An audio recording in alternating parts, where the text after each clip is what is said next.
title of this production is The Limitless Republic by Sir Rob Harper III, Esquire.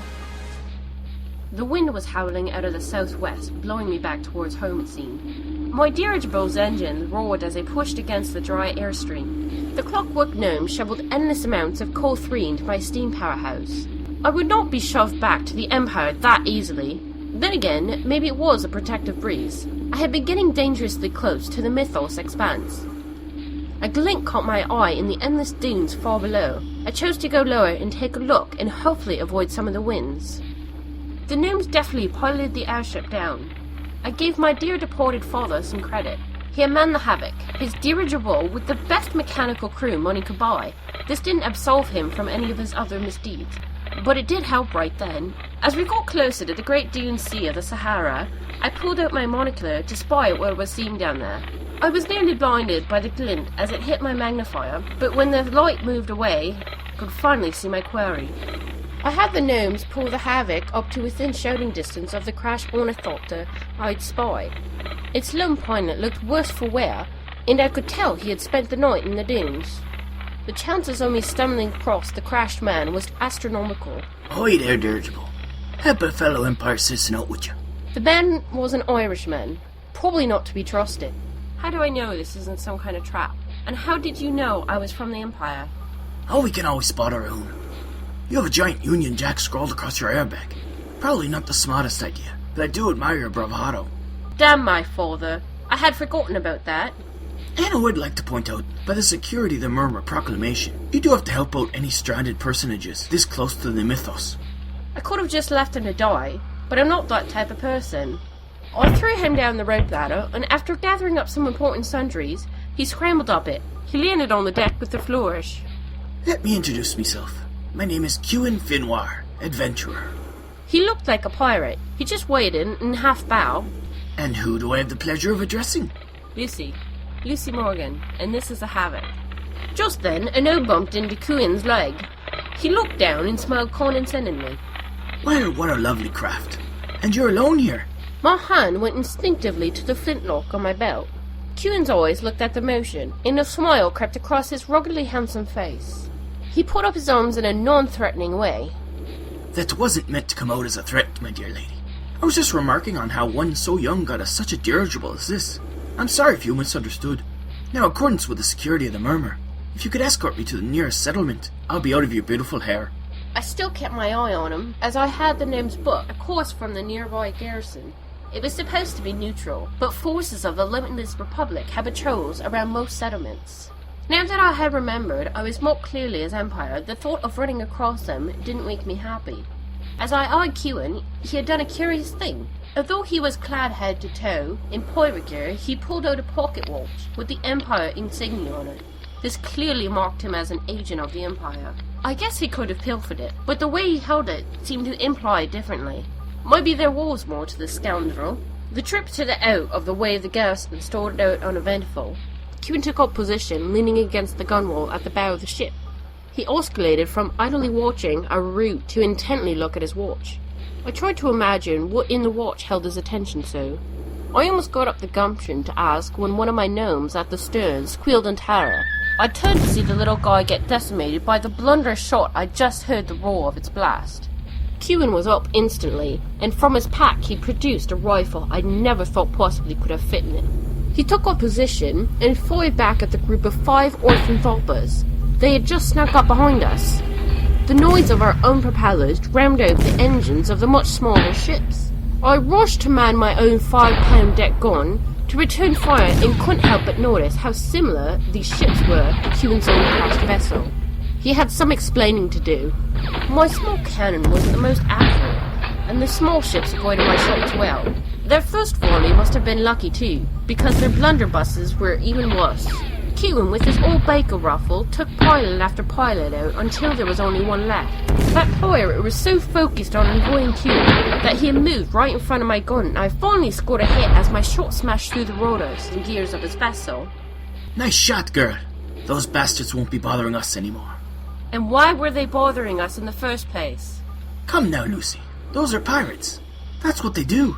and they just coincidentally had the same markings as the ship you crashed. Kuhn looked like he was about to say something. Instead, he sheepishly looked away and stayed quiet.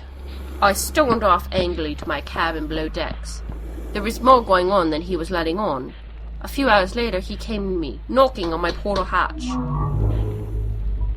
I don't want to lie to you, good lady, but I cannot tell you the truth either. Once you drop me off at the garrison, I will be out of your way, and you'll be safe. I'm sorry. He looked so crestfallen, I couldn't have been angry at him. He looked like he was genuinely split. I just nodded.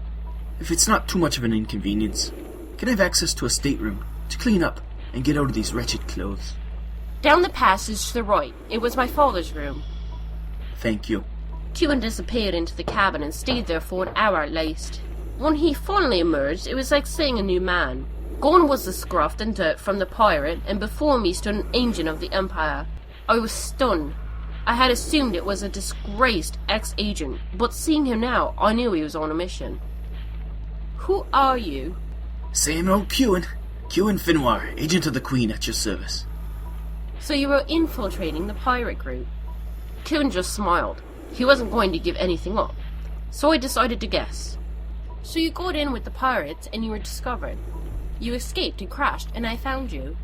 Once again, he just smiled his roguish grin, but there was a slight nod in there too. So if you drop me back at the garrison, I'll make my way back to London, and you'll be free of this mess. We should be there soon. Kuhn went back on deck, and I was left with my thoughts. Ever since my father had died and left me the Havoc, I wanted an adventure. I ran away from London to the southern deserts, looking for just this sort of thing. But now, faced with actual danger, I mostly did want to drop him off and run and hide. Mostly. Damn! I ran up the stairs to see what the problem was. Once on deck, I saw Kuhn and all my gnomes staring straight ahead. The engines had stopped, and all I could hear was the whirring of the clockwork crew. I looked up and saw what had stunned them. The garrison lay ahead as a blot in the Sahara sands in the morning light. Above it, the skies were filled with Limitless Republic skyships, in all the sizes and dangers. Kuhn was first to snap out of it. Get us close to the ground, now! The gnomes jumped to his command. In any other situation, I would have been mad that they had listened to him so brilliantly. We dove towards the desert. Let us hope they didn't spot us. With the morning light, we may have been okay. I grabbed my monocle and I looked for any activity. All seemed quiet. Now, I might need to know what's going on. Aye. The reason I infiltrated the pirates was to get intelligence on the possible alliance between them and the Republic. Now the Republic wants to make sure their secret pact is secret. Damn it. What to do now? He refused to look at me. I realized I was in it for the duration. I can. No, it's too dangerous. I've already risked your life too much. I'll get off here and try to make it into the garrison. I can find transport back to London there. Kuhn? No. You'll be caught for sure. And besides, that will take too long. The Havoc is fast when the wind is behind her. I'll take you back. It's too dangerous. I looked into Kuhn's eyes. What's in the watch? He was shocked at the sudden non sequitur. He was about to resist, but then he handed me the pocket watch. The winged insignia of the Heretic Archive was carved in silver on the outer case. I had never seen one of these watches before, but the rumour of those who'd carried them blazed in every Empire's child dreams. The Heretic Archive where the Queen's own adventures came from. I popped open the clasp and saw the standard watch inside. Then I noticed the picture secured into the inside cover. It was a helichrome of a pretty young girl about 6 or 7. Kuhn's eyes started to tear. Who is she? My daughter, Ernin. She's back in Belfast with my mam. Where is her mother? She died when Ernin was born. I gave him back the watch and stood up. That settled it. Crew, power the Havoc up and make course for London. Best time, and don't spare the... I was interrupted in my speech by a blast that exploded dangerously close. Some kind of exploding shot from the public fleet.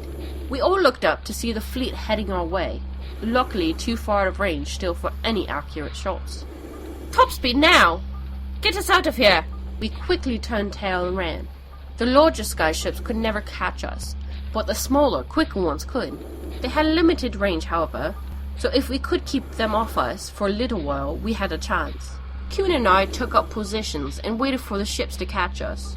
I looked over at him, and he had regained his composure, and looked almost happy to be in the thick of it. I guess the adventure I sought had found me. The small Republic ships caught us, much faster than I imagined. They were quicker than the pirate ships we had fought the day before, but they weren't as agile. I was able to pick them off with my deck cannon as Kewin tried to hit them with his rifle. The old baker wasn't having as much luck with these armoured fighters, so Kewin jumped onto the second deck gun. The small caliber shots from them puckered holes into the Havoc's deck. I lost quite a few gnomes. The fighters seemed endless as we blasted one out of the sky. 3 more buzzed in to take their place. Our ammunition was not endless, however, and soon we were running low.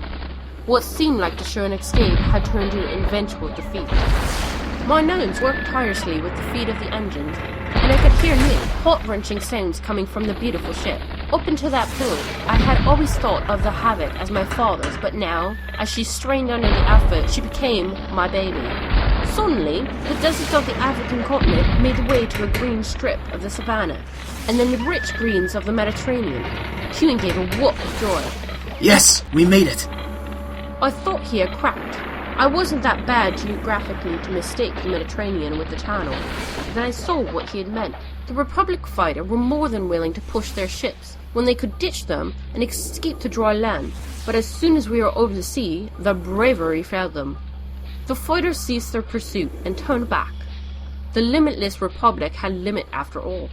Kewin ran over to me and hugged me. After a second, he realized the impropriety of it all and released me. He had straightened his jacket, and I readjusted my corset. So sorry, milady. I was overcome. It's quite all right, Mr. Finwar. It happens to the best of us. The rest of the journey was uneventful. We drifted at top safe speed over friendly France, and finally made it past the channel and over the white cliffs. The damp weather and the lack of sun told me I had returned home. I put on my long coat to protect against the damp, and soon the smoke shroud on the horizon told me London was upon us. We floated quietly into the teeming metropolis that was a black heart of the empire. The soot-choked air burned my throat as I remembered why I left this place. The dangers were all behind us then. No Republic agent would dare threaten us here, at least not openly. I had no doubt we could still have had our throats slit if we travelled to the dark streets, but up there, in the sky, we were safe. A sky trolley buzzed by on its intricate web of hanging wires. We made our way back to the mooring port nearest the Heretic Archive. Well, this looks like we stopped, my lady. Kewin just stood there looking at me. Finally he nodded and stepped onto the dock. He started to walk away, then stopped and turned back towards me. Well, Lady Lucy, I don't suppose... Yes! He had smiled and nodded and walked to give his report to the archive. And that is how I met Kewin Finwar, the Ghost Hound. The end for now.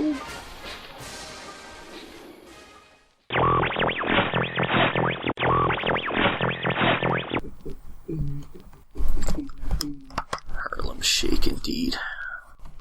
We should do an ad. Hey, you know, we're up to today's memes, you know. We know about planking. You know, we do this, and so we're going to give you our version of the Harlem Shake. And it's obviously it's radio, so it's just going to hear deep, deep, deep, deep. We play that because it's only like 30 seconds or something like that. And afterwards, we had so much fun recording that. You should see it. It's amazing. Should have been there. No, that's pretty gay, actually.